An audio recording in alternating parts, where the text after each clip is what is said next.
ঘরের আশেপাশে এই 4টি জিনিস থাকলে মা লক্ষ্মী কখনোই সেই ঘরে প্রবেশ করেন না, দরজা থেকেই তিনি ফিরে চলে যান। কি সেই জিনিস, সেটা জানার আগে প্রভু শ্রীরামের ভক্তরা লাইক করে কমেন্টে জয় শ্রীরাম লিখে দিন।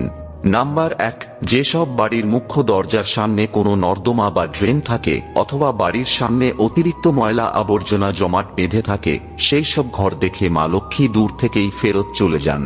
নাম্বার 2, বাস্তুশাস্ত্র মতে ঘরের আশেপাশে মাছ, মাংস ও ডিমের দোকান থাকা উচিত নয়, কারণ এইসব ঘর থেকে মা লক্ষ্মী সর্বদাই দূরে থাকেন। নাম্বার 3, যেসব ঘরের সামনে মদের দোকান থাকে সেই সব জায়গায় ঝগড়া, মারপিট ও অশান্তি লাগা রোজকার একটি সাধারণ ব্যাপার, আর মা লক্ষ্মী এইসব জিনিস একদমই পছন্দ করেন না। নাম্বার 4, যে ঘরের আশেপাশে জুয়াখানা থাকে বা জুয়া খেলা হয় সেই সব স্থানে কলি যুগের ছায়া দেখতে পাওয়া যায়, ফলে মা লক্ষ্মী কখনো সেখানে ফিরেও তাকান না।